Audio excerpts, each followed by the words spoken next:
하늘의 구멍이라도 뚫린 것 같았다. 앞 유리에 들이치는 빗줄기가 어찌나 거센지 육중한 25톤 트럭이 휘청거릴 정도였다. 와이퍼가 미친 듯이 춤을 췄지만 쏟아지는 폭우를 감당하기엔 역부족이었다. 세상이 온통 잿빛 물보라 속에 잠겨버린 밤이었다. 새벽 2시, 경부고속도로 하행선 어딘가에 있는 졸음쉼터. 이 궂은 날씨에 개미 새끼 한 마리 얼씬할 리 없었다. 깨어있는 건 미친 듯이 때려 붓는 빗소리와 운전석에 홀로 앉은 나, 그리고 3년째 독수공방 중인 55 호라비의 퀴퀴한 냄새뿐이었다. 후! 나는 뻑뻑한 눈을 비비며 담배를 입에 물었다. 라이터 불꽃이 치직거리며 타올랐고 매캐한 연기가 좁은 운전석을 채웠다. 대시보드 위에는 3년 전 암 투병 끝에 세상을 떠난 아내 숙자의 사진이 덩그러니 놓여 있었다. 사진 속 그녀는 영정사진치고는 너무나 환하게 웃고 있었다. 여보, 당신 가고 나니까 밤이 참 길다. 그치? 대답 없는 사진을 향해 혼잣말을 내뱉었다. 빗소리에 묻혀 내 목소리조차 낯설게 들렸다. 솔직히 말해서 나이 50이 넘었다고 남자의 욕망이 다 죽는 건 아니었다. 비 오는 밤 트럭 안에서 혼자 쪽잠을 자려니 온몸이 찌뿌둥하고 괜히 아랫도리가 묵직해지는 게 영 잠이 오지 않았다. 이 좁아터진 운전석이 내 집이자 침실이 된 지도 벌써 3년. 지독한 외로움도 이젠 쾅육중한 철문이 닫히자 세상을 집어삼킬 듯 포효하던 빗소리가 순식간에 먹먹해졌다. 마치 세상과 단절된 우리 둘만의 밀실이 만들어진 것 같았다. 하지만 그 밀실의 공기는 로맨틱함과는 거리가 멀었다. 숨이 턱 막힐 듯한 침묵, 그리고 코를 찌르는 낯선 냄새. 싸구려 향수 냄새와 비에 젖은 옷에서 나는 눅눅한 냄새 그리고 묘하게 비릿한 쇠 냄새 같은 것이 좁은 운전석을 가득 메웠다. 여자는 타자마자 몸을 웅크리고 사시나무 떨듯 떨었다. 얼마나 추운지 이가 딱딱 부딪히는 소리가 들릴 정도였다. 얇은 원피스는 빗물에 절어 휴지 조각처럼 그녀의 몸에 달라붙어 있었고 그 아래로 창백하게 질린 살결이 훤히 비쳤다. 나는 룸미러를 힐끔거리며 히터를 틀었다. 송풍구에서 더운 바람이 윙 소리를 내며 쏟아져 나왔다. 거참, 날씨 한번 지랄 같네. 어색함을 깨보려 툭 내뱉었지만 여자는 대답 없이 어깨만 움츠릴 뿐이었다. 젖은 머리카락에서 떨어진 빗물이 시트 위로 뚝뚝 떨어졌다. 나는 곁눈질로 그녀를 훑어보았다. 가까이서 보니 생각보다 더 고운 얼굴이었다. 눈가에 자글자글한 주름과 고생한 흔적이 역력했지만 콧날이며 턱선이 꽤 맵시 있었다. 하지만 짙은 화장이 빗물에 번져 눈밑이 거무죽죽해진 꼴이 마치 망가진 인형 같았다. 3만 원이라 다시금 그 헐값이 떠올랐다. 솔직히 갈등이 됐다. 아내는 3년 전 세상을 떴고 나는 건강한 수컷이다. 이 비오는 새벽 제 발로 굴러 들어온 여자를 마다할 이유가 없지 않은가. 게다가 본인이 먼저 제안하지 않았던가. 내 시선이 여자의 젖은 치마 아래로 드러난 하얀 허벅지에 꽂혔다. 나도 모르게 침이 꼴깍 넘어갔다. 3년 묵은 욕망이 꿈틀거렸다. 저기, 아줌마. 나는 짐짓 거친 척 퉁명스럽게 말을 걸었다. 3만 원이면 된다고 했죠. 여기서 할 건가? 아님 어디 조용한 데로 가요? 내 말이 좀 노골적이었나? 여자가 흠칫 놀라 고개를 들었다. 겁에 질린 눈동자가 흔들렸다. 그런데 그녀의 반응이 이상했다. 보통의 노는 여자들이라면 능글맞게 받아치거나 빨리 돈부터 달라고 했을 텐데 그녀는 아무 말도 하지 않고 자꾸만 룸미러와 사이드미러를 힐끔거렸다. 마치 뒤따라오는 무언가를 감시하듯이. 불안하게 떨리는 손가락이 젖은 원피스 자락을 꽉 움켜쥐고 있었다. 그 침묵이 길어질수록 차 안의 공기는 점점 더 기묘해졌다. 단순히 몸을 팔러 온 여자가 아니라는 직감이 들었다. 무언가에 쫓기는 듯한 다급함, 그 절박함이 좁은 트럭 안을 팽팽하게 조여왔다. 이봐요. 내 말 안 들려요. 내가 재차 묻자 여자가 그제야 정신을 차린 듯 화들짝 놀라며 나를 보았다. 그리고는 주머니에서 무언가를 주섬주섬 꺼내려 했다. 부스럭. 젖은 손으로 꺼낸 것은 꼬깃꼬깃하게 구겨지고 젖어버린 1,000원짜리 몇 장이었다. 그게 전부였다. 그녀가 그걸 내밀려다 말고 손을 멈칫했다. 돈이 모자란다는 걸 깨달은 것이다. 그녀의 얼굴이 수치심으로 붉게 달아올랐다. 입술을 깨물더니 기어들어가는 목소 위잉 위잉 어둠 속에서 푸른색과 붉은색의 경광등 불빛이 번쩍이며 트럭 옆을 스쳐 지나갔다. 고속도로 순찰차였다. 빗길 사고를 예방하려 순찰을 도는 모양이었다. 그저 지나가는 불빛일 뿐이었다. 하지만 그 불빛이 트럭 내부를 훑고 지나가는 순간 여자의 반응은 발작에 가까웠다. 흐억. 여자는 비명을 집어삼키며 대시보드빛 그 좁고 더러운 발판 쪽으로 몸을 구겨 넣었다. 마치 두더지가 땅속으로 숨어들듯 필사적이었다. 제발, 제발요. 불 좀 꺼주세요. 들키면 안 돼요. 여자가 내 바짓가랑이를 부여잡고 애원했다. 그녀의 손톱이 내 허벅지를 파고들 만큼 힘이 들어가 있었다. 나는 룸미러로 멀어지는 순찰차를 확인한 뒤 어이가 없다는 듯 여자를 내려다보았다. 이봐요 아줌마. 그냥 순찰차야. 당신 뭐 수배범이라도 돼. 왜 경찰을 보고 기겁을 해? 그게 아니라 나와요 얼른. 운전하는 사람 성가시게 하지 말고. 나는 신경질적으로 그녀의 팔을 잡아 끌어 자리에 앉혔다. 여자는 여전히 사시나무 떨듯 떨고 있었다. 그녀의 눈은 초점을 잃은 채 허공을 헤매고 있었고 입술은 파랗게 질려 있었다. 도대체 이 여자의 정체가 뭘까? 3만 원에 몸을 팔겠다고 제 발로 올라타 놓고는 경찰을 보자마자 숨어버리는 여자. 혹시 꽃뱀이나 사기꾼 아니면 뉴스에 나오는 흉악범은 아닐까? 의심이 싹 트자 조금 전까지 품었던 연민이나 욕망은 순식간에 사라지고 짜증이 밀려왔다. 나는 핸들을 거칠게 꺾어 갓길에 차를 세웠다. 끼익. 육중한 트럭이 빗길에 미끄러지듯 멈춰섰다.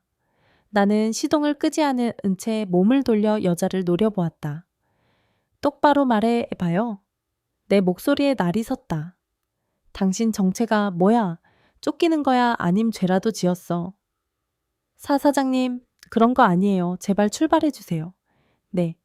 말 안 하면 여기서 내려. 나도 똥물 튀기는 거 딱 질색이니까. 나는 단호하게 말했다. 이 빗속에 여자를 내쫓는 건 잔인한 짓이었지만 정체 모를 위험을 감수할 만큼 나는 한가하지 않았다. 내려. 내가 조수석 문 잠금 장치에 손을 뻗으려 하자 여자가 비명을 지르며 내 손을 막아섰다. 안 돼요. 나가면 저 잡혀요. 잡히면 저 죽어요. 누가 잡아가는데? 빚쟁이 깡패. 남편이요. 그 인간이 저를 죽일 거예요. 남편. 그 단어가 나오는 순간 여자의 눈에서 본물 터지듯 눈물이 쏟아졌다. 뭐요? 남편? 나는 잠시 멍해졌다. 부부싸움을 하다가 뛰쳐나온 건가? 고작 부부싸움 때문에 이 새벽에 이 몰골로 목숨을 걸고 고속도로를 뛴다고 내 표정에 의심이 가시지 않은 것을 눈치챘는지 여자가 떨리는 손으로 자신의 젖은 원피스 단추를 풀기 시작했다. 보세요. 제발 제 몸 좀 보세요. 아니 이봐 지금 뭐 하는 거야. 나는 당황해서 고개를 돌리려 했다. 몸을 팔라는 게 아니었는데 갑자기 옷을 벗으려 하다니. 하지만 여자는 멈추지 않았다.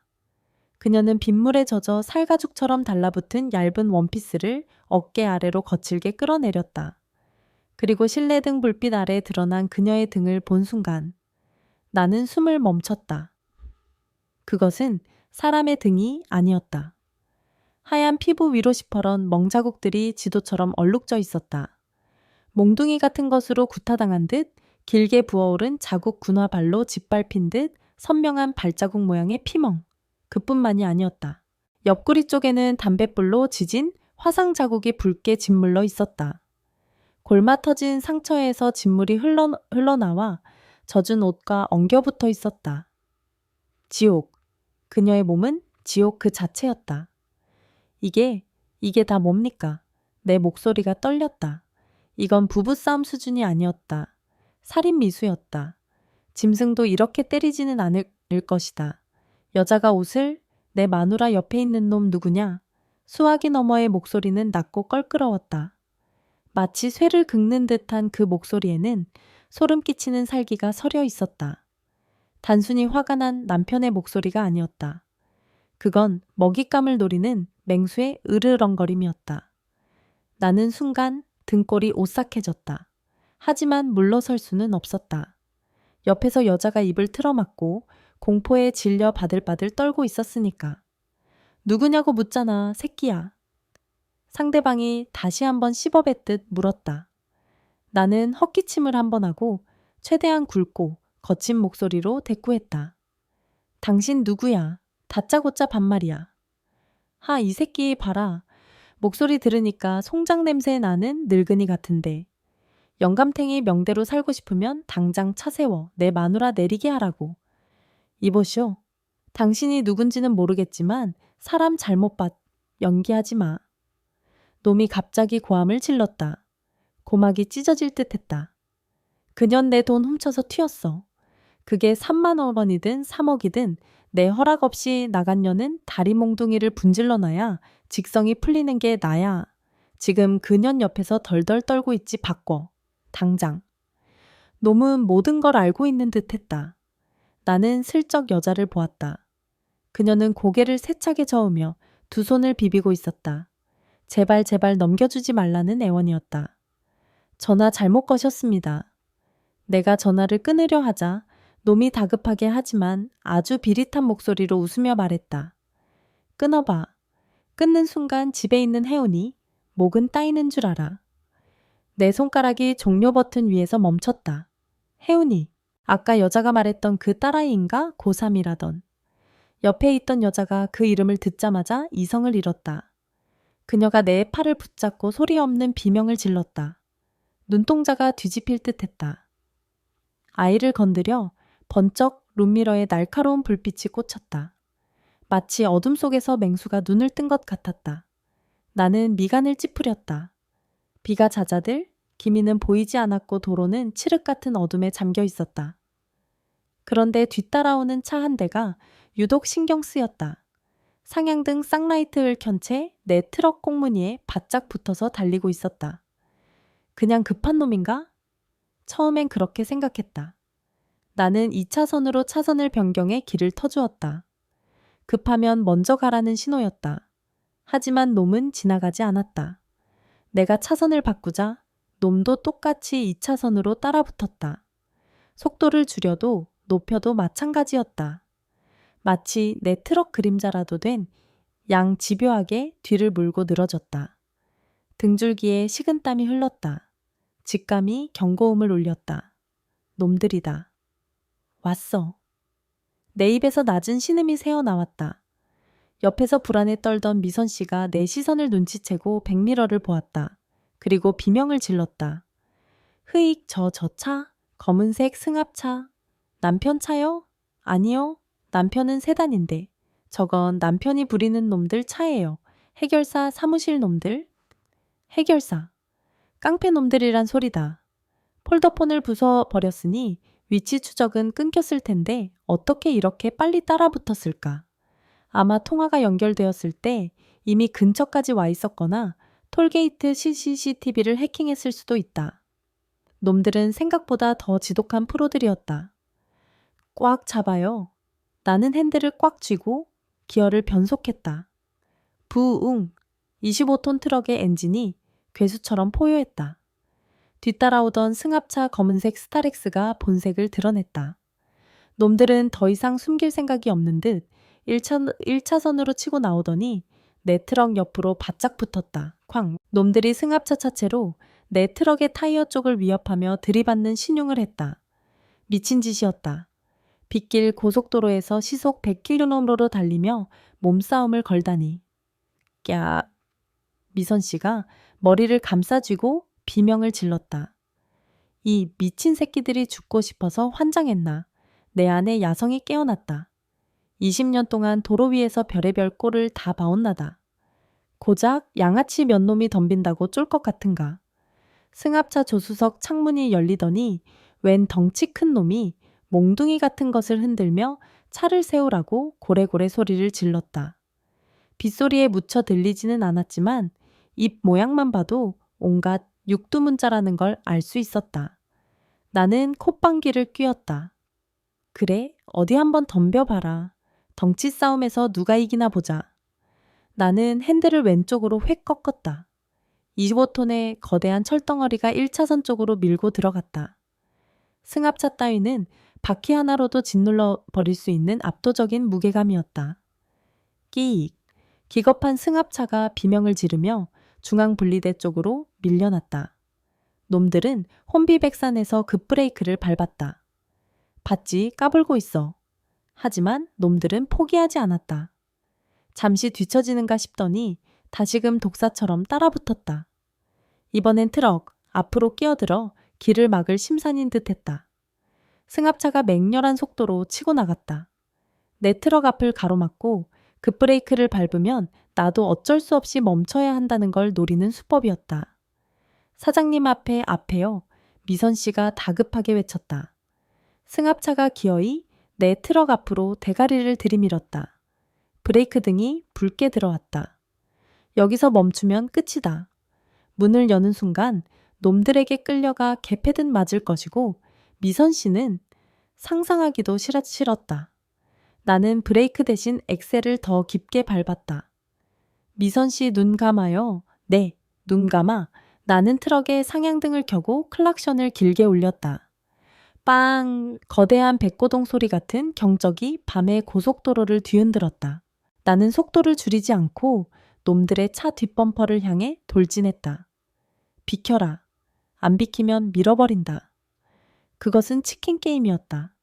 목숨을 건 도박. 내 눈빛을 읽었는지 아니면 룸미러로 비치는 거대한 트럭의 위용에 겁을 먹었는지 승합차가 꼬리를 내렸다. 충돌 직전 놈들이 황급히 2차선으로 핸들을 꺾어 피했다. 슈악! 트럭이 물보라를 일으키며 승합차를 스쳐 지나갔다. 0.1초 차이였다. 후! 심장이 터질 것 같았다. 손바닥이 땀으로 흥건했다. 하지만 아직 끝난 게 아니었다. 놈들은 다시 전열을 가다듬고 쫓아올 것이다. 이 육중한 트럭으로는 날렵한 승합차를 속도로 따돌릴 수 없다. 방법은 하나뿐이다. 놈들을 도로에서 떼어놓아야 한다. 저 멀리 표지판이 보였다. 진출 500m 국도로 빠지는 나들목 IC였다. 나는 1차선을 유지하며 계속 직진할 것처럼 속도를 높였다. 놈들도 당연히 내가 직진할 거라 생각하고 1차선 뒤쪽으로 바짝 붙었다. 진출 300매의 나는 곁눈질로 사이드미러를 확인했다. 놈들의 차가 내 트럭 바로 뒤 사각지대에 들어왔다. 지금이다. 진출 100m 앞 담엄 나는 핸들을 오른쪽으로 끝까지 꺾으며 브레이크를 밟았다. 끼야. 거대한 트럭이 빗길 위에서 드리프트 하듯 미끄러지며 세 개의 차선을 한 번에 가로질렀다. 타이어 타는 냄새가 진동했다. 트럭의 뒷부분이 춤을 췄지만 나는 본능적인 감각으로 차체를 제어하며 나들목 진출로로 머리를 들이밀었다. 뒤따르던 승합차는 내 급작스러운 차선 변경에 반응하지 못했다. 놈들은 그대로 1차선을 타고 직진해 버렸다. 빗길에 급브레이크를 밟았다가는 전복될 게 뻔했기에 놈들은 멈추지도 못하고 어둠 속으로 멀어져 갔다. 해냈다. 트럭은 무사히 고속도로를 빠져나와 어두컴컴한 국도 톨게이트로 진입했다. 하이패스를 통과하자마자 나는 가로등 하나 없는 시골 샛길로 핸들을 꺾었다. 어둠, 완벽한 어둠이었다. 나는 헤드라 지직. 비바람에 흔들리는 낡은 넌사인이 위태롭게 깜빡거렸다. 장미관. 원래는 장미여관이었을 것이다. 하지만 가운데 여자의 불이 나가버린 탓에 그 이름은 마치 장례식장을 뜻하는 장미관처럼 보였다. 숲속 깊은 곳 폐가처럼 덩그러니 서 있는 3층짜리 붉은 벽돌 건물은 음산하기 짝이 없었다. 여기 영업하는 거 맞아요? 미선 씨가 차창 밖을 내다보며 몸을 떨었다. 귀신이라도 나올 것 같은 풍경에 겁을 먹은 모양이었다. 찬밥, 더운 밥 가릴 때가 아니잖소. 오히려 이런 데가 안전해요. 놈들도 설마 우리가 이런 귀신 나올 법한 곳에 숨었을 거라곤 생각 못할 테니. 나는 트럭을 여관 건물 뒤편 덤불과 아름드리 나무가 우거진 어두운 구석에 밀어 넣었다. 밖에서는 트럭이 보이지 않는 사각지대였다. 엔진을 끄자 세상은 다시 빗소리에 잠겼다. 내려요. 빨리. 우리는 우산 하나를 나눠 쓰고 빗속을 뚫고 여관 입구로 달렸다. 내 어깨가 다 젖더라도 그녀 쪽으로 우산을 기울였다. 그녀는 이미 너무 많이 젖었고 너무 많이 떨고 있었으니까. 딸랑 녹슨 문을 열고 들어서자 퀴퀴한 곰팡이 냄새와 싸구려 방향제 냄새가 섞인 묘한 악취가 코를 찔렀다. 카운터에는 러닝셔츠 차림의 주인 할아버지가 텔레비전을 켜놓은 채 꾸벅꾸벅 졸고 있었다. 방 하나 주쇼? 내가 카운터를 톡톡 두드리자 노인이 개슴츠레한 눈을 떴다. 그는 나와 젖은 원피스 차림의 미선 씨를 번갈아 훑어보더니 별일 아니라는 듯 하품을 하며 열쇠를 던져니 얻다. 3만 원짜린 온돌방이요. 이런 외진 곳의 여관 주인들은 손님의 사연 따위에는 관심이 없다. 불륜이든 도망자든 돈만 내면 그만인 것이다. 나는 지갑에서 5만 원짜리 한 장을 꺼내 내밀었다. 잔돈은 됐고 혹시 누가 와서 물어보면 아무도 안 왔다고 해주쇼. 차 번호도 못 본 걸로 하고. 노인은 돈을 받아 챙기며 귀찮다는 듯 손을 휘저었다. 웜에 알았어. 여긴 원래 아무도 안 오는겨? 우리는 쫓기듯 2층 계단을 올라갔다. 복도의 형광등은 수명이 다했는지 파르르 떨리며 복도를 전멸하고 있었다. 2버 3호. 열쇠로 문을 따고 들어가자 냉기가 훅 끼쳤다. 누렇게 뜬 벽지 바닥 한 구석에 핀 곰팡이, 그리고 덩그러니 놓인 낡은 이불 2채. 낭만이라고는 찾아볼 수 없는 삭막한 방이었다. 하지만 지금 우리에게는 이 눅눅한 방 한 칸이 세상에서 가장 안전한 요새였다. 후. 문을 잠그고 걸쇠까지 건 뒤에야 나는 긴 숨을 토해냈다. 미선 씨는 현관 신발장 앞에 선 채 신발도 벗지 못하고 멍하니 서 있었다. 빗물에 젖은 원피스 자락에서 물이 뚝뚝 떨어져 현관 타일을 적셨다. 그녀의 입술은 파랗게 질려 있었고 젖은 옷은 말라붙어 몸의 굴곡을 적나라하게 드러내고 있었다. 민망함보다는 안쓰러움이 앞섰다. 저기, 미선 씨? 네. 사장님, 일단 좀 씻으쇼. 그러다 감기 들겠어. 보일러 틀어놓을 테니까. 나는 보일러 컨트롤러의 온도를 최고로 올렸다. 바닥이 따뜻해지려면 시간이 좀 걸릴 것이다. 사장님은요? 나는 잠깐 나갔다 올 때가 있어. 네, 어디? 어디 가시려고요? 저 혼자 두고 가시게요? 에욱. 차가운 연고가 상처에 닿자 미선 씨의 몸이 움찔거리며 떨렸다. 나는 최대한 손에 힘을 빼고 조심스럽게 약을 발랐다. 투박하고 거친 내 손가락이 행여나 그녀의 아픈 살결을 긁을까봐 숨조차 크게 쉴 수 없었다. 등을 덮은 상처들은 끔찍했다. 시퍼런 멍은 기본이고 혁대버클 같은 것에 찍힌 듯한 찢어진 자국 담뱃불로 지진 화상 자국들이 지층처럼 겹겹이 쌓여 있었다. 오래된 흉터 위에 새로운 상처가 덮이고 그 위에 또 피멍이 든 그것은 지난 수년간 그녀가 견뎌온 지옥의 연대기였다. 짐승만도 못한 놈. 속에서 천불이 올라왔지만 꾹 눌러 참았다. 지금 내 분노를 터뜨리면 그녀가 더 불안해할 테니까. 따가울 거요. 조금만 참아요. 나는 마지막으로 파스를 어깨 죽지에 붙여주었다. 그녀의 마른 등이 얕게 오르내렸다. 뼈마디가 드러날 정도로 앙상한 등이었다. 다 됐소. 미선 씨가 주섬주섬 옷을 내리고 돌아앉았다. 눈물로 젖은 눈으로 나를 올려다보았다. 고맙습니다. 정말. 죄송하고 고맙습니다. 그놈의 죄송하다는 말 좀 그만하쇼. 당신이 뭘 잘못했다고. 나는 퉁명스럽게 대꾸하고는 커피포트에 물을 끓였다. 보글보글. 물이 끓는 소리가 적막한 방 안을 채웠다. 눅눅한 공기 속에 김치 사발면 익어가는 냄새가 퍼지자 비로소 이곳이 사람 사는 공간처럼 느껴졌다. 자, 들어요. 빈속에 약 바르면 쓰리니까. 김이 모락모락 나는 컵라면을 건넸다. 미선 씨는 두 손으로 컵라면을 받아들고는 잠시 멍하니 국물을 바라보았다. 따뜻한 온기가 손바닥을 타고 전해지는 걸 느끼는 듯했다. 후루룩. 그녀가 조심스럽게 면발을 입에 넣었다. 한 입, 두 입. 처음엔 조심스럽던 젓가락질이 점점 빨라졌다. 며칠을 굶었는지 뜨거운 줄도 모르고 허겁지겁 면을 삼켰다. 그런데 면을 삼키던 그녀의 어깨가 다시 들썩이기 시작했다. 뚝, 뚝. 라면 국물 위로 투명한 물방울이 떨어져 파문을 일으켰다. 눈물이었다. 입안 가득 면발을 문 채 그녀는 소리 없이 울고 있었다. 씹지도 못하고 뱉지도 못한 채 목이 메어 컥컥거렸다. 그 모습이 3년 전 내 아내의 마지막 모습과 너무 닮아 있어서 나는 고개를 돌려야 했다. 천천히 먹어요. 아무도 안 뺏어 먹으니까. 나는 짐짓 딴청을 피우며 소주 뚜껑을 땄다. 종이컵에 콸콸콸 투명한 액체를 가득 따랐다. 한잔 하겠소? 그녀가 고개를 저었다. 나는 혼자 소주를 입에 털어 넣었다. 쓴 액체가 식도를 타고 넘어가며 가슴 속의 울분을 잠재웠다. 저기, 사장님. 한참 만에 끼익 거친 타이어 마찰음이 빗소리를 찍고 고막을 파고들었다. 나는 반사적으로 몸을 일으켜 창가로 다가갔다. 커튼을 손가락 하나 들어갈 틈만큼만 젖히고 아래를 내려다보았다. 심장이 쿵 하고 내려앉았다. 칠흑 같은 어둠 속 여관 앞마당을 점령한 것은 세 대의 검은색 승합차였다.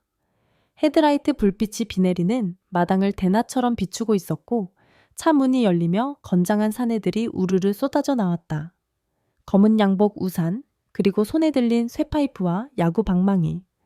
대한민국에서 저런 차림새를 한 놈들이 할 짓은 뻔했다. 저기, 2보3호? 참에 있습니다. 빗속에서 비굴하게 허리를 굽히고 있는 건 여관 주인 노인이었다. 놈들 중 우두머리로 보이는 자가 노인의 멱살을 잡고 흔들자 노인은 겁에 질려 손가락으로 우리가 있는 2층 창문을 가리켰다. 망했다. 돈 몇 푼에 입을 다물어 줄 거라 믿었던 내가 바보였다. 폭력 앞에서는 의리도 상도덕도 없는 법이다. 우두머리가 고개를 들어 이 2층 창문을 올려다보았다. 비록 거리가 멀었지만 나는 느낄 수 있었다. 놈의 눈과 내 눈이 마주쳤다는 것을. 놈의 입가에 섬뜩한 미소가 번졌다. 잡아 족쳐서라도 끌고 와. 놈의 고함과 함께 사내들이 여관 입구로 쇄도했다. 쿠당탕탕 낡은 나무 계단이 부서질 듯 울리는 소리가 들려왔다. 미선 씨 일어나 당장. 나는 침대로 달려가 미선 씨를 흔들어 깨웠다. 사장님, 놈들이 왔어. 지금 당장 튀어야 해. 네, 그게 무슨... 상황 파악이 덜 된 미선 씨가 눈을 비비며 일어나려는 순간 복도 끝에서 콰직하고 문이 부서지는 소리가 들렸다. 옆방 문을 걷어차는 소리였다. 이 방 아니야. 다음 방 빛. 놈들의 발소리가 점점 가까워지고 있었다. 215 주입이요. 그리고 바로 우리 방 2보3호 차례였다. 현관으로 나가는 건 자살 행위였다. 나는 방문을 걸어 잠그고 문 앞에 있던 낡은 서랍장을 힘껏 밀어 문을 막았다. 드르륵 쾅 그와 동시에 문 밖에서 거친 고함이 터졌다. 여기다 문 잠겼어 부서. 쾅쾅쾅 문짝이 비명을 지르며 덜컹거렸다. 서랍장이 밀리며 끼기익 소리를 냈다. 놈들이 들이닥치는 건 시간 문제였다. 사장님, 어떡해요? 미선 씨가 공포에 질려 바닥에 주저앉았다. 나는 그녀의 겨드랑이에 손을 넣어 억지로 일으켜 세웠다. 정신 차려. 여기서 잡히면 당신 죽어. 나도 죽고. 나는 창문을 벌컥 열었다. 비바람이 방 안으로 들이닥쳤다. 아래를 내려다보니 다행히 1층 주방 쪽으로 튀어나온 슬레이트 지붕이 보였다. 높이는 3m 남짓, 뛸만 했다. 여기로 뛰어내려야 해. 내가 먼저 내려갈 테니 받아주겠소. 뭐 못해요. 무서워요. 안 하면 죽는다고. 저놈들 손에 뼈가 으스러져서 죽고 싶어. 아니면 다리 하나 부러지더라도 살고 싶어 선택해. 내 고함에 미선 씨가 입술을 깨물며 고개를 끄덕였다. 나는 창틀을 밟고 밖으로 몸을 날렸다. 쿵 슬레이트 지붕 위로 착지했다. 낡은 슬레이트가 우지끈 소리를 내며 금이 갔지만 다행히 문이 무너지지는 않았다. 빗물 때문에 발이 미끄러워 휘청거렸지만 난간을 잡고 중심을 잡았다. 빨리 놈들이 들어온다. 방 안에서는 이미 문이 반쯤 부서져 놈들의 손이 쑥 들어오고 있었다. 미선 씨가 눈을 질끈 감고 창밖으로 몸을 던졌다. 악! 그녀가 빗길에 미끄러지며 지붕 아래로 떨어지려는 찰나 내가 몸을 날려 그녀의 허리를 낚아챘다. 우리는 엉겨붙은 채 진흙탕인 화단 위로 굴러 떨어졌다. 욱! 등에 돌부리가 박혔지만 아파할 겨를이 없었다. 2층 창문으로 놈들의 얼굴이 불쑥 튀어나왔다. 저기다 창문으로 튀었다 잡아 뛰어. 나는 미선 씨의 손목을 잡고 어둠 속으로 달렸다. 우리의 목표는 건물 뒤편 덤불 속에 숨겨둔 트럭이었다. 빗속의 진흙탕은 발목을 잡았고 가시덤불은 살갗을 찢었다. 하지만 뒤에서 들려오는 놈들의 고함과 발자국 소리가 더 무서웠기에 우리는 멈출 수 없었다. 거기 안 서 이 개새끼들아? 놈들 중 몇몇이 벌써 1층으로 뛰어 내려와 우리 뒤를 쫓고 있었다. 거리는 불과 10여 미터. 헉! 헉! 사장님! 미선 씨가 숨이 차서 넘어지려 했다. 나는 그녀를 거의 질질 끌다시피 해서 트럭 조수석 문을 열고 밀어 올렸다. 타 빨리 타! 치! 그녀를 태우고 문을 닫는 순간 야구 방망이를 든 놈 하나가 트럭으로 달려들었다. 깡! 방망이가 조수석 문짝을 강타했다. 철판이 찌그러지는 소리가 났다. 미선 씨가 비명을 질렀다. 나는 반대편 운전석으로 뛰어 올라타 문을 잠갔다. 열쇠를 꽂고 돌렸다. 끼릭! 끼릭! 이 똥차 하필 이럴 때 오래된 트럭은 습기 찬 날씨 탓인지 단번에 시동이 걸리지 않았다. 걸려라. 제발 걸려라. 창밖에는 이미 대여섯 명의 사내들이 트럭을 에워싸고 있었다. 놈들이 유리창을 깨부수려고 방망이를 휘두르기 시작했다. 콰직쨍그랑 조수석 유리에 금이 가고 파편이 튀었다. 미선 씨가 머리를 감싸고 웅크렸다. 문 열어 죽여버리기 전에 문 열어 모우 놈들이 문손잡이를 미친 듯이 잡아당겼다. 트럭이 좌우로 흔들렸다. 공포영화의 한 장면이었다. 나는 식은땀을 흘리며 다시 키를 돌렸다. 부르릉, 쾅, 마침내 잠자던 야수가 깨어났다. 25톤 트럭의 거대한 엔진음이 놈들의 고함 소리를 집어삼켰다. 다 뒤져라. 나는 기어를 넣고 엑셀을 끝까지 밟았다. 쿠오! 트럭이 맹수처럼 앞으로 튀어나갔다. 앞을 막고 있던 놈들이 기겁하며 옆으로 몸을 날렸다. 미처 피하지 못한 놈 하나가 사이드미러에 부딪혀 떨어졌다. 우지끈 트럭은 여간의 낡은 나무 울타리를 박살내고 도로 위로 솟구쳐 올랐다. 쫓아와 차 빼, 당장 차 빼라고. 백미러로 보니 여관 입구에서 한 남자가 삿대질하며 고래고래 소리를 지르고 있었다. 빗속에서도 알아볼 수 있었다. 어제 통화했던 그놈 미선 씨의 남편 태진이었다. 놈의 눈이 살기로 번뜩이고 있었다. 꽉 잡아요. 혀 깨물지 말고. 나는 미친 듯이 핸들을 돌렸다. 트럭의 꼬리가 빗길에 미끄러지며 춤을 췄지만 나는 억지로 차체를 바로잡고 국도를 향해 질주했다. 뒤이어. 놈들의 승합차 세대가 굉음을 내며 여관을 빠져나와 우리 뒤를 쫓기 시작했다. 흡사 전쟁 영화의 추격전 같았다. 어둠이 깔린 국도 위 비를 뚫고 달리는 거대한 트럭과 그 뒤를 쫓는 3마리의 검은 하이에나들. 사장님, 어떡해요? 놈들이? 미선 씨가 깨진 차창 틈으로 들어오는 비를 맞으며 울부짖었다. 걱정 마요. 내가 말했지 이 차는 탱크라고. 나는 이를 악물었다. 승부는 이제부터였다. 고속도로가 아닌 구불구불하고 좁은 시골 국도. 이곳은 20년 경력 화물차 기사의 앞마당이나 다름없었다. 내 놈들 오늘 제삿날인 줄 알아라. 나는 룸미러로 바짝 따라붙은 승합차의 헤드라이트를 노려보며 핸들을 쥔 손에 핏줄이 서도록 힘을 주었다. 부산 톨게이트 1km변이 표지판이 보이기 시작했다. 길고 긴 밤의 끝, 드디어 목적지인 부산이었다. 하지만 내 마음은 안도감 대신 바위 덩어리를 삼킨 듯 무거웠다. 룸미러로 확인하니 끈질기게 따라붙던 놈들의 승합차는 보이지 않았다. 아까 국도 샛길에서 따돌린 게 효과가 있었던 모양이다. 하지만 놈들은 바보가 아니었다. 우리가 결국 부산으로 향한다는 걸 알고 있을 터였다. 젠장.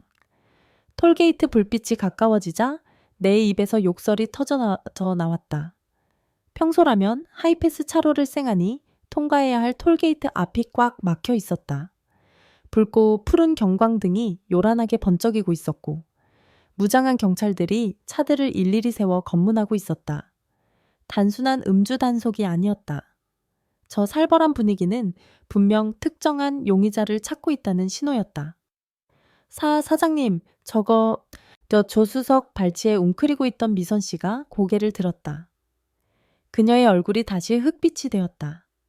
그 인간 짓이에요. 분명해요. 제가 납치당했다고 신고했을 거예요. 아니면 돈을 훔쳐 달아났다고. 미친 새끼. 지 마누라 잡겠다고 공권력까지 동원해. 놈은 생각보다 더 거물인 모양이었다. 아니면 경찰 쪽에 줄이 있거나 어느 쪽이든 최악의 상황이었다. 여기서 잡히면 미선 씨는 남편에게 끌려가 죽도록 맞을 것이고 나는 납치범이나 공범으로 몰려 감옥행이다. 트럭 속도가 줄어들자 앞차들의 브레이크 등이 붉은 띠처럼 이어졌다. 도망칠 구멍은 없었다.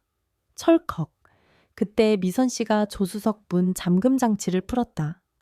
뭐 하는 짓입니까? 내가 소리치자 그녀가 울먹이며 나를 쳐다봤다. 사장님, 저 여기서 내릴게요. 저 혼자 가서 자수할게요. 사장님까지 전과자 만들 순 없어요. 저 같은 년 때문에 입 다물어요. 여기까지 와서 무슨 헛소리야. 나는 억센 손으로 그녀의 손목을 낚아챘다. 잘 들어요. 지금 당신이 나가면 그놈 뜻대로 되는 거요. 당신은 끌려가서 죽고 나는 평생 죄책감에 시달리며 살겠지. 그걸 원해. 하지만 방법이 없잖아요. 방법은 내가 찾아요. 당신은 시키는 대로만 해. 나는 트럭을 갓길 쪽으로 살짝 붙이며 속도를 줄였다. 앞차와의 간격이 조금 벌어졌다. 뒤로 넘어가요. 당장? 네. 운전석 뒤 침대칸 이불 뒤집어 쓰고 숨도 쉬지 말고 처박혀 있으라고 죽은 듯이 내 고함에 미선 씨가 허겁지겁 신발을 벗고 운전석 뒤쪽 좁은 공간으로 넘어갔다. 나는 그녀의 등 뒤로 두꺼운 겨울 이불을 덮어 씌웠다. 그것도 모자라 그 위에 냄새나는 작업복 컵라면, 박스 낡은 잡지책들을 어지럽게 쌓아 올렸다. 누가 봐도 쓰레기 더미처럼 보이게 만들었다. 지금부터 무슨 소리가 들려도 절대 나오면 안 됩니다. 기침도 하지 마요. 알겠소? 이불 속에서 미세하게 고개를 끄덕이는 움직임이 느껴졌다. 나는 심호흡을 했다. 손바닥에 배어나온 땀을 바지에 문질러 닦았다. 이제부터는 연기다. 20년차 베테랑 트럭 기사의 능청스러운 연기가 필요했다. 트럭이 검문소 바로 앞까지 다가갔다. 제복을 입은 경찰관 한 명이 경광봉을 흔들며 차를 세웠다. 그의 허리춤에는 권총 대신 테이저건이 매달려 있었다. 끼익, 트럭이 멈췄다. 나는 창문을 내렸다. 차가운 새벽 공기가 훅 끼쳐 들어왔다. 안녕하십니까? 수고하십니다. 내가 먼저 선수를 쳤다. 최대한 피곤하고 귀찮다는 목소리로. 경찰관은 내 인사는 받는 둥, 마는 둥, 날카로운 눈빛으로 트럭 안을 훑었다. 손전등 불빛이 내 얼굴을 비쳤다. 눈이 부셨지만 피하지 않았다. 피하면 의심받는다. 신분증 좀 주시죠. 나는 지갑에서 면허증을 꺼내 건넸다. 무슨 일 있습니까? 새벽부터 고생들이 많으시네. 도난 차량 및 실종자 수색 중입니다. 혹시 오시면서 40대 여성분 혼자 걷거나 히치하이킹 하는 거 못 보셨습니까? 역시나 실종자라니. 놈이 아주 그럴듯하게 신고를 해놨군. 못 봤는데요. 비가 워낙 쏟아져서 앞도 잘 안 보입디다. 경찰관이 면허증을 조회하는 동안 다른 경찰관 한 명이 조수석 쪽으로 다가와 창문을 비쳤다. 나는 심장이 터질 것 같았지만 겉으로는 하품을 하며 졸린 눈을 비볐다. 저기 짐칸 좀 확인해도 되겠습니까? 조수석 쪽 경찰이 물었다. 아, 거참. 짐칸엔 짐밖에 없죠. 지금 배달 시간 늦어서 죽겠는데. 투덜거리면서도 나는 순순히 문을 열어줄 태세를 취했다. 거부하면 더 의심할 테니까. 그때 운전석 쪽 경찰관의 손전등 불빛이 멈춘 곳이 있었다. 바로 조수석 뒤편 옷걸이에 걸려있는 진 꽃무늬 원피스였다. 아차. 미선 씨가 입고 있던 그 옷. 여관방에서 챙겨 나와 무심코 다시 걸어둔 그 옷이 문제였다. 젖어서 축 늘어진 여자 옷. 누가 봐도 수상했다. 경찰관의 눈매가 가늘어졌다. 손이 허리춤으로 갔다. 기사님, 저 옷은 뭡니까? 분위기가 순식간에 얼어붙었다. 등 뒤 침대칸 이불 속에 숨은 미선 씨의 숨소리가 멈춘 것 같았다. 나는 룸미러를 통해 그 옷을 바라보았다. 그리고 천천히 아주 쓸쓸한 표정으로 입을 열었다. 집사람 옷입니다. 집사람이요? 혼자 계신 것도 아닙니까? 혼자죠. 3년 전부터 쭉 혼자였습니다. 나는 대시보드 위에 붙여둔 안에 숙자의 영정사진을 손으로 쓰다듬었다. 오늘이 우리 마누라 기일입니다. 생전에 저 옷 입고 바다 보러 가는 게 소원이라길래 이번에 부산 내려가는 길에 태워주려고 챙겼습니다.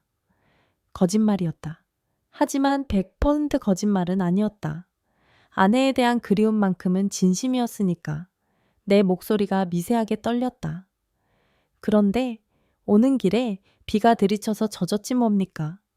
우리 마누라 죽어서도 비 맞는 팔자인가 봅니다. 나의 눈시울이 붉어졌다.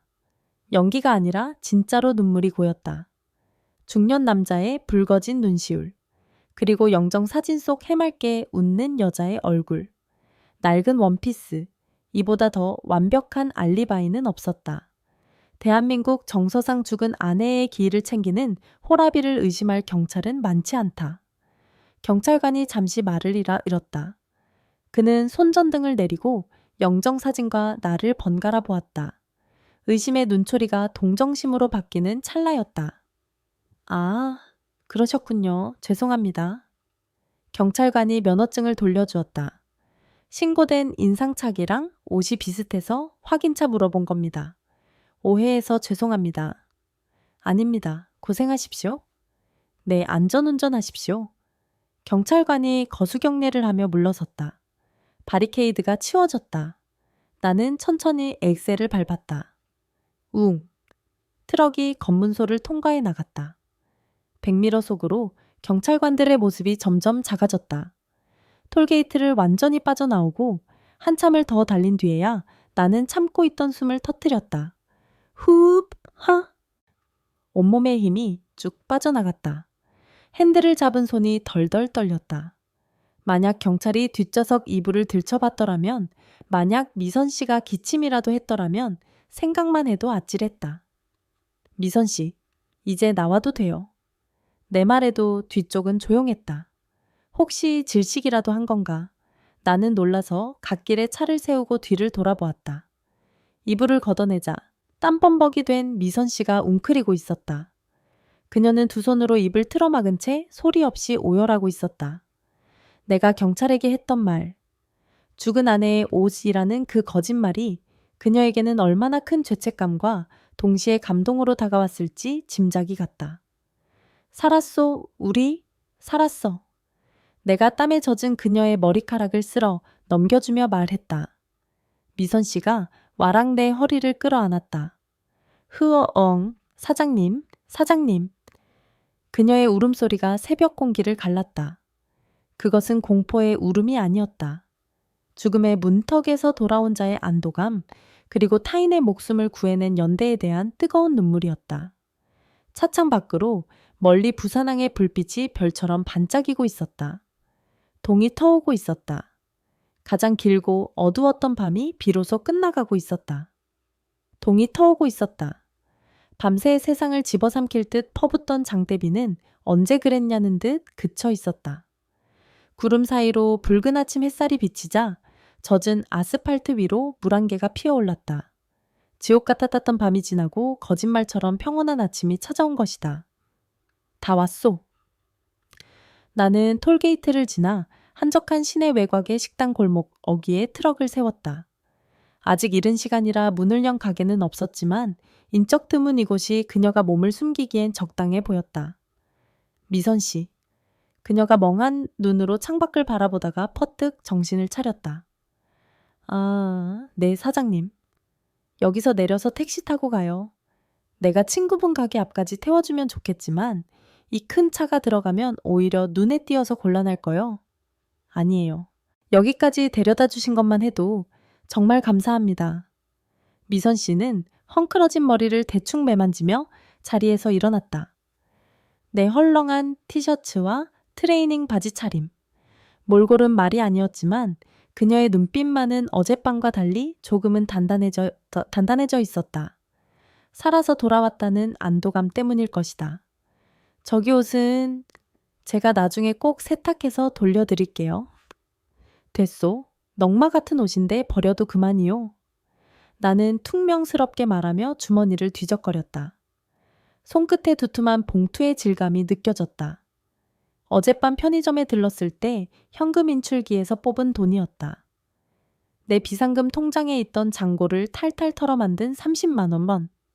원래는 타이어를 교체하려고 모아둔 돈이었지만 지금 나에게 타이어보다 급한 건 눈앞에 이 여자였다. 자, 이거 받아요. 나는 흰 봉투를 무심하게 툭 던지듯 건넸다. 이게 뭐예요? 미선 씨가 의아한 표정으로 봉투를 열어보았다. 5만 원짜리 지폐 6장. 그녀의 눈이 휘둥그레졌다. 어머, 사장님 이건... 그녀는 화들짝 놀라며 봉투를 다시 내밀었다. 안 돼요. 못 받아요. 태워주신 것만도 감사한데 돈이란요. 저 거지 아니에요. 그녀의 자존심이 발동한 모양이었다. 하긴 3만 원에 몸을 팔려고 했던 여자지만 구걸을 하러 온 건 아니었으니까. 나는 인상을 찌푸리며 그녀의 손을 밀어냈다. 누가 공짜로 준답니까? 빌려주는 거요? 네. 당신 지금 수중에 빈털털이잖아. 친구네 식당 간다고 쳐도 당장 밥은 뭐로 사 먹고 잠은 어디서 잘 거요? 친구한테 얹혀 사는 것도 하루 이틀이지. 빈손으로 가면 눈칫밥 먹다가 또 도망칠 거요. 내 말에 미선 씨가 입술을 깨물었다. 전곡을 찔린 것이다. 그리고 딸내미 데려오려면 돈 필요하다며. 변호사를 사든 방을 구하든 하려면 총알이 있어야지. 맨주먹으로 그 미친놈이랑 어떻게 싸우려고. 하지만 그래도 이건 너무 큰 돈이에요. 제가 무슨 염치 따지지 말고 그냥 받으라니까. 내가 버럭 소리를 지르자 미선 씨가 움찔했다. 나는 한숨을 내쉬며 목소리를 낮췄다. 나한테 빚진 거라고 생각하쇼. 나중에 돈 많이 벌어서 성공하면 그때 이자 쳐서 갚으면 되잖아. 나는 대시보드 위에 아내 사진을 턱짓으로 가리켰다. 그리고 이건 내 마누라 몫이오. 아까 경찰 앞에서 당신 덕분에 우리 마누라 핑계대고 빠져나왔잖소. 우리 마누라가 하늘에서 보고 잘했다 할 거요. 그러니까 받아줘요. 내 서툰 진심이 닿았을까.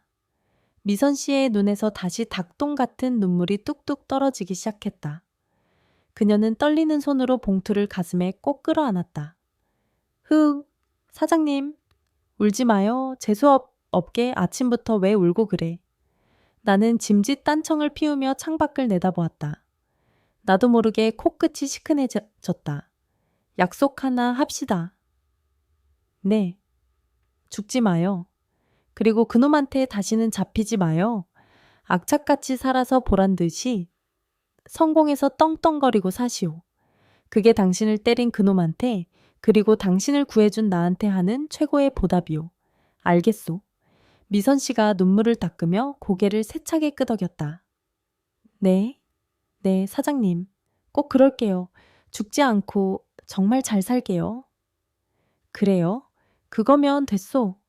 그녀가 차문을 열었다. 시원한 아침 공기가 차 안으로 밀려 들어왔다. 퀴퀴했던 곰팡이 냄새와 피비린내가 씻겨 내려가는 기분이었다. 트럭에서 내린 미선 씨는 바닥에 발을 디디자마자 비틀거렸다. 맨발에 슬리퍼도 없이 양말만 신은 채였다. 나는 혀를 찼다. 잠깐. 나는 운전석 뒤쪽에서 내 낡은 슬리퍼를 꺼내 창밖으로 던져주었다. 이거라도 신고 가요. 발 다치니까. 아? 그녀가 낡은 슬리퍼를 보며 울다가 웃었다. 감사합니다. 정말 감사합니다. 그녀는 슬리퍼를 신고 봉투를 가슴에 품은 채 몇 번이나 허리를 굽혀 인사했다. 가요. 얼른 사람 쳐다보잖아. 나는 쑥스러움을 감추려 손을 휘저으며 엑셀을 밟았다. 부르릉 트럭이 굉음을 내며 앞으로 나아갔다. 백미러 속에서 미선 씨의 모습이 점점 작아졌다. 하지만 그녀는 걷지 않았다. 그 자리에 멈춰 서서 멀어지는 내 트럭을 향해 하염없이 손을 흔들고 있었다. 아침 햇살을 받아 반짝이는 그녀의 모습이 마치 긴 터널을 빠져나온 생존자처럼 보였다. 잘 사시오, 이미선 씨. 나는 눈가를 훔치며 속으로 중얼거렸다. 3만 원. 아니 30만 원. 그 돈이 누군가의 인생을 바꿀 수 있다면 그것은 내가 평생 쓴 돈 중에 가장 값진 돈일 것이라고. 트럭은 다시 고속도로를 향해 달렸다. 내 옆자리는 비어 있었지만 더 이상 허전하지 않았다. 아내의 사진 속 미소가 오늘따라 유난히 따뜻하게 느껴졌다. 트럭의 사이드미러는 참 편리하면서도 잔인한 물건이다. 지나온 길을 보여주지만 결코 되돌아갈 수는 없게 만드니까. 나는 엑셀을 밟으면서도 습관처럼 룸미러와 사이드미러를 번갈아 확인했다. 멀어지는 풍경 속에 미선 씨가 점처럼 작아지고 있었다. 그녀는 여전히 그 자리에 서서 손을 흔들고 있었다. 내 헐렁한 옷을 입고 내 낡은 슬리퍼를 신고. 이제 됐어. 가서 잘 살아. 나는 짐짓 매몰차게 시선을 거두려 했다. 그런데 그 순간이었다. 사이드미러 속 작은 점이 갑자기 땅으로 푹 꺼졌다. 나는 나도 모르게 브레이크에 발을 올릴 뻔했다. 쓰러진 건가 긴장이 풀려서 실신이라도 한 건가. 하지만 아니었다. 그녀는 쓰러진 게 아니었다. 차가운 아스팔트 바닥 위 아직 빗물도 마르지 않은 축축한 도로 한복판에서 그녀는 무릎을 꿇고 있었다.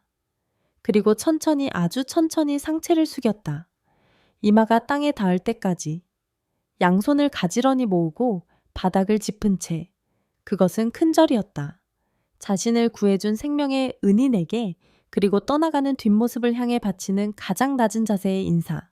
지나가는 행인들이 이상하게 쳐다보고 차들이 경적을 울리며 피해갔지만 그녀는 아랑곳하지 않았다. 그저 묵묵히 멀어지는 내 트럭을 향해 절을 올리고 또 올리고 있었다. 내 입에서 탄식 같은 신음이 터져나왔다. 가슴 깊은 곳, 명치 언저리가 뜨거운 불덩이로 지지는 것처럼 아려왔다. 핸들을 잡은 손이 부들부들 떨렸다. 참았던 눈물이 기어이 둑 터지듯 터져나왔다. 이 미련한 여자가? 나는 울음을 참으려 입술을 깨물었지만 흐르는 눈물을 막을 수가 없었다. 앞이 흐려져서 운전을 할 수가 없었다. 나는 갓길에 트럭을 세우고 핸들에 얼굴을 파묻었다. 으흐흐, 끄흐흐. 짐승 같은 울음소리가 좁은 차 안을 채웠다. 그것은 단순히 미선 씨가 불쌍해서 흘리는 눈물이 아니었다. 지난 3년, 아내를 보내고 껍데기처럼 살아왔던 내 세월에 대한 통곡이었다. 아내가 죽어가는데 돈이 없어 병원비 걱정을 해야 했던 내 무능함에 대한 분노였고, 나 같은 놈도 누군가를 살릴 수 있다는 사실에 대한 벅찬 감동이었다. 여보, 보고 있어. 나 잘했지. 대시보드 위에 아내 사진이 눈물에 번져 일렁거렸다. 마치 아내가 내 머리를 쓰다듬어 주는 것 같았다. 그래, 잘했어. 우리 영감 참 잘했어. 환청처럼 들리는 아내의 목소리에 나는 아이처럼 소리내어 울었다. 차창 밖으로는 찬란한 아침 햇살이 쏟아져 들어왔다. 그 햇살은 내 눈물을 비추고 저 멀리서 무릎 꿇고 있는 미선 씨의 등을 비추었다. 한참을 그렇게 울고 나서야 나는 고개를 들었다. 눈은 퉁퉁 부었고 목은 쉬었지만 가슴속을 짓누르던 돌덩이가 사라진 것처럼 후련했다. 다시 사이드미러를 보았다. 미선 씨는 이제 보이지 않았다. 일어선 것일까? 아니면 너무 멀어져서 안 보이는 것일까? 나는 옷소매로 눈물을 벅벅 닦아냈다. 그래, 살아야지. 너도 살고 나도 살고. 나는 기어를 넣었다. 트럭의 엔진이 다시 힘차게 고동쳤다. 밤은 끝났다. 지독했던 폭우도 끝났다. 나의 트럭은 다시 고속도로 위를 달리기 시작했다. 목적지는 없었지만 갈 곳은 많았다. 나는 살아있으니까. 그리고 내가 살려낸 그 여자도 어디선가 악착같이 살아갈 테니까. 텅 빈 조수석에는 미선 씨가 남기고 간 젖은 꽃무늬의 원피스만이 덩그러니 걸려 아침바람에 깃발처럼 나부끼고 있었다. 그것은 우리의 승리이자 처절했던 하룻밤의 훈장 같았다. 1년 후. 시간은 참 무심하게도 또 부지런하게도 흐른다. 세상을 삼킬 듯 퍼붓던 폭우의 기억이 희미해질 만큼 어느덧 세상에는 다시 화사한 봄이 찾아와 있었다. 경부고속도로 언양 분기점 부근. 도로 양옆으로 흐드러지게 핀 벚꽃잎들이 트럭 앞 유리로 흩날렸다. 1년 전 그날 밤과는 정반대의 풍경이었다. 후, 날씨 한번 좋네. 나는 선글라스를 고쳤으며 라디오 볼륨을 높였다. 나른한 오후 2시 식곤증을 쫓기에는 트로트만 한 게 없었다. 자, 다음 사연은 부산 사하구에서 식당을 개업하신 이미선님의 사연입니다. 신청곡은 나훈아의 영영이네요. 사연 먼저 읽어드릴게요. 미선이라는 이름에 귀가 번쩍 뜨였다. 흔한 이름이다. 하지만 부산과 식당이라는 단어가 겹치자 핸들을 잡은 손에 힘이 들어갔다. DJ의 차분한 목소리가 스피커를 타고 흘러나왔다. 1년 전 억수같이 비가 쏟아지던 밤이었습니다.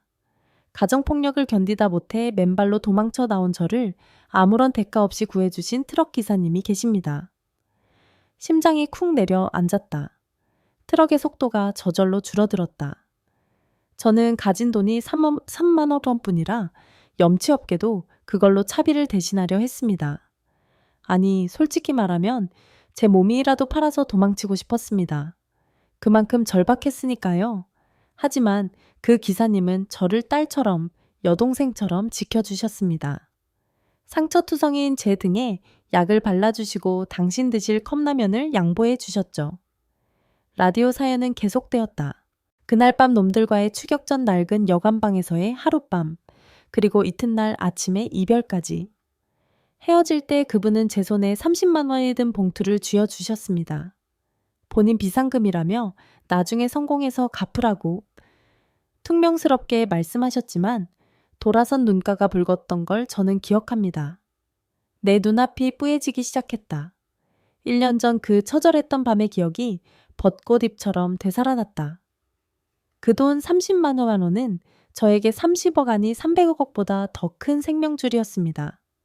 그 돈으로 찜질방에서 몸을 씻고 싼 방을 구하고 식당 설거지부터 시작해 악착같이 모았습니다. 그리고 드디어 제 이름을 건 작은 밥집을 열었습니다. 우리 딸 혜운이도 되찾아왔고요. 학! 나도 모르게 탄식이 터져 나왔다. 해냈구나. 기어이 해냈구나, 미선씨. 기사님 성함을 몰라서 그때 트럭 앞 유리에 붙어 있던 영수은수라는 스티커를 기억해가게 이름을 지었습니다. 혹시라도 이 방송을 듣고 계신다면 꼭 한번 들러주세요. 따뜻한 밥 한 끼 눈물 나게 대접해 드리고 싶습니다. 아, 정말 감동적인 사연이네요. 부산 사하구의 영순의 밥상입니다. 김영수 기사님 듣고 계신가요? 꼭 가보셔야겠는데요. 라디오에서 나훈아의 영영이 흘러나오기 시작했다. 잊으려 했지만 잊을 수 없는 나는 갓길에 트럭을 세웠다. 그리고 핸들에 얼굴을 묻고 한참을 소리 없이 울었다. 슬퍼서가 아니었다. 벅차서였다. 내 인생에서 가장 잘한 일. 죽어가던 내 삶이 누군가를 살리는 불씨가 되었다는 사실이 가슴을 뜨겁게 했다. 대시보드 위에 아내의 사진을 보았다. 아내가 활짝 웃으며 말하는 것 같았다. 얼른 가봐요, 여보. 밥 얻어먹으러 가야지. 그래, 가야지. 밥값 받으러. 나는 눈물을 쓱 닦고 힘차게 기어를 넣었다. 트럭이 다시 으르렁거리며 도로 위로 올라섰다. 이번 목적지는 명확했다. 부산이었다. 부산 시내 외곽 넓지만 정감 있는 골목 어귀. 그곳에 새로 칠한 페인트 냄새가 나는 깔끔한 식당 하나가 있었다. 영순의 밥상, 집밥 전문, 간판을 보는 순간 헛웃음이 나왔다. 내 이름이 저렇게 대문짝만하게 걸려있다니. 나는 모자를 푹 눌러쓰고 가게 문을 열었다. 딸랑, 어서 오세요. 몇 분이세요? 주방에서 맑고 힘찬 목소리가 들려왔다. 1년 전 공포에 질려 떨던 그 목소리가 아니었다. 당당하고 활기찬 삶의 목소리였다. 앞치마를 두른 여자가 물기를 닦으며 홀로 나왔다. 살이 좀 올랐고 얼굴색이 좋았다. 화장기 없는 얼굴이었지만 1년 전 짙은 화장을 했을 때보다 100배는 더 아름다워 보였다. 그녀 이미선 씨였다. 그녀는 나를 바로 알아보지 못했다.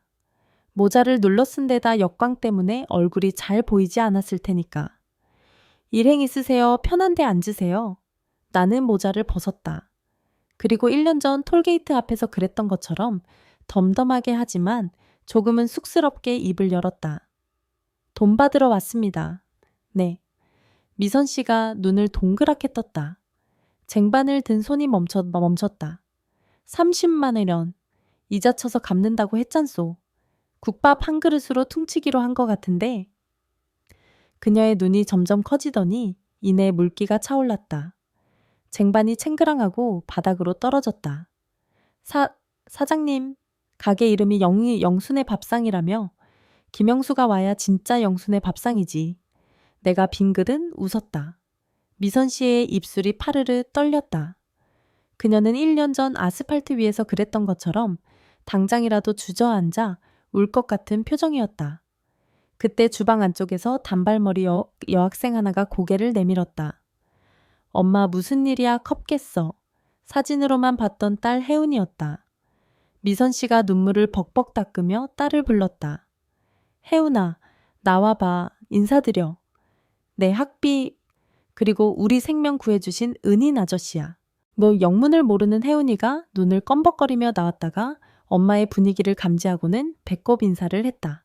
아, 안녕하세요. 오냐, 반갑다. 나는 괜히 코끝이 찡해져서 헛기침했다.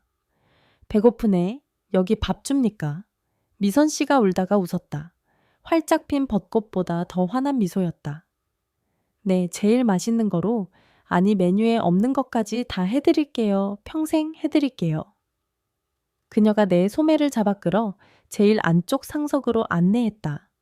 따뜻한 밥 냄새 구수한 된장찌개 냄새가 가게 안을 가득 채웠다. 그것은 1년 전 빗속의 트럭 안에서 맡았던 절망의 냄새가 아닌 희망과 사람 사는 냄새였다. 나는 자리에 앉아 창밖을 내다보았다. 따스한 봄 햇살이 내리쬐고 있었다. 내 트럭은 여전히 낡고 투박했지만 오늘따라 유난히 빛나 보였다. 내 인생의 비는 그쳤다. 이제는 배불리 밥을 먹고 다시 달릴 시간이었다. 이 아름다운 봄날 속으로.